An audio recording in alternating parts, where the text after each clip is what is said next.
Hello once again, everybody. From the Farm Science Review, we're visiting with John Linder. John, you're from Morrow County, and you are a corn grower. Tell us a little bit about your operation back home.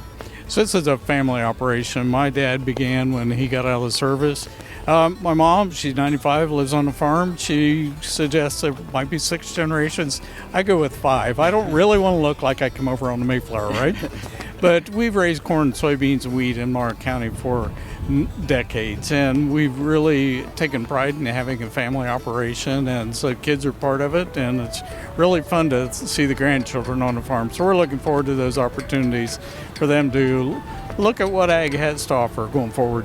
Okay, now with the corn that's raised on the farm, and through the years there have been so many changes, advancements with hybrids and such as that, some challenges as well. What have you seen as you look back in the past, and give us a little bit of a history lesson as far as your life on that farm? So I come back to the farm in 1980, so that's a great question. So the real challenge at that point was economics.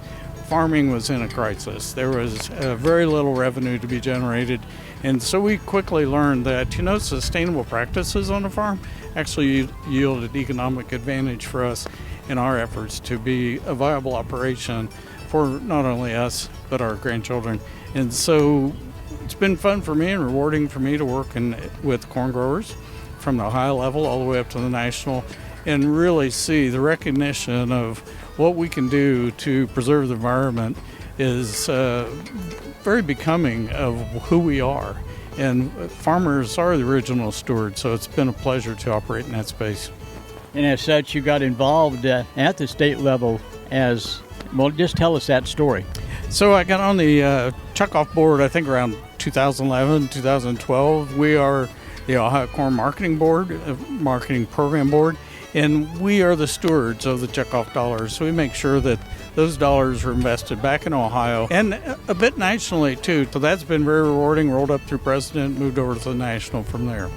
Okay, well, that's one of the things I've always enjoyed, the fact that the commodity groups that do have checkoffs, they are sort of cooperative in nature. If one state needs a little bit more help from time to time, the other states pitch in, and that's been something that farmers need to have, that combination, or that numbers work a little bit better when the politicians get involved.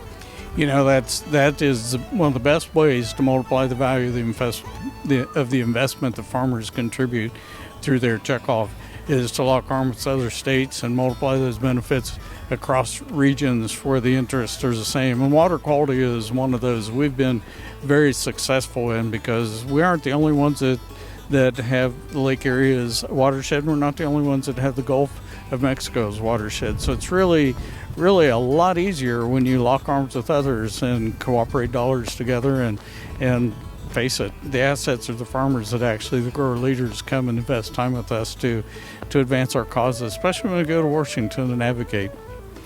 As the previous president and the current chairman, you have a chance, I'm sure, as the board has talked on various issues, to look ahead a little bit and to plan. Planning is key to a farmer's success. And the less surprises along the way, the better for the farmer. As you look from the board, as you look ahead for, say, the next 10 years, you see really advancements for the corn grower, some success there. What do you see? So absolutely. As chairman of the National Corn Growers, October 1st, my term is completed there. I've served 6 years on the board, and it's been really rewarding to, and as you said, just standing here thinking about what you said about reflecting back to when I first got on the board, the common cause that we've all locked arms there to take on for a national level. It's an ongoing thing, but boy, we've had some successes. And ethanol is an industry that we as corn farmers and consumers that drive automobiles can really be proud that we locked arms with the refiners that produce the ethanol, their associations, and got us to a great place to have every gallon almost every gallon that goes in a car today is 10% ethanol, which removes the carcinogenic properties. It actually brings environmental benefit and a cost savings to the drivers. We've pushed hard, locking arms with the national associations, all our states together collectively to advance E15 as year-round product, which gives us a little more space in the tank, which improves the octane rating, reduces the cost, and improves the environment, gives consumers choice. You know, E85 is the third product that the consumers have at the pump if they have a flex fuel vehicle.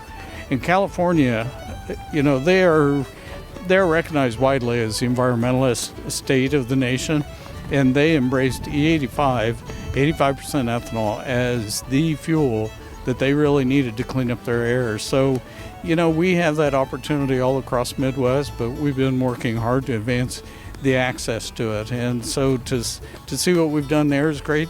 We got a Corn Sustainability Advisory Group. I am so proud of that group, the work they have done to establish goals for farmers. But to do that, they level set to back to 1980 to 2015 and looked at that history, and it's near and dear to me because 1980 is when I come back to farm, and looked at what we have actually achieved from that point to today and set those goals for us going into 2030. That group has done an enormous amount of work we can be proud of. There's a great report, easy read, at ncga.com/sustainability. You will enjoy reading it, and it spells out the goals that we're after as farmers going forward. Now, farmers, through their partnerships with other organizations, and well, for like us in the media, we have a relationship with Poet.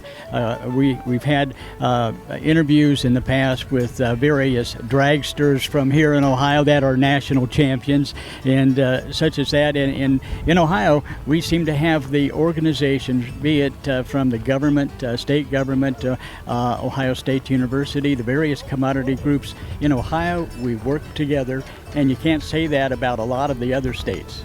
Oh, you're 100% right. You know, we are very fortunate in Ohio. We are very influential in elections, and you think about that, and our farmer voice is critical to that moving forward, because agriculture is Ohio's #1 industry, but we have such a collaboration, and the industry has brought such a value to the GDP. It brings such a value to the consumer. It's, you know, agriculture is here to stay. We all need to eat, but it goes beyond that. We can produce fuel. There's 4,000 products that corn is used in, and the bioproduct universe is growing and expanding. So new uses for corn is very much a focus. And I tell you what, there is really a great opportunity. We've got a great campaign going. We've identified products that we need to help get to the market. There's such a benefit to us in Ohio, but being connected to the national and other states, Ohio's pretty phenomenal. I'll just have to brag a little. John Linder, I have to tell you, it's been a very, very much a pleasure visiting with you and tapping your brain about your history and our history going back a few years. Keep it up, and thanks for being with us today. Well, thank you for the opportunity to visit, and keep telling our story. We really appreciate what you do for us as well. And stay with us. Back with more right after this. It's a humble idea. Use a biological process to turn a plant into a power source. From that idea came the first Poet refinery. One biorefinery in one town turned into 27 facilities in 27 towns, creating new local jobs, producing hundreds of millions of gallons of ethanol, and providing renewable products around the world. Suddenly, that one little idea seems a whole lot bigger. See the world differently with Poet.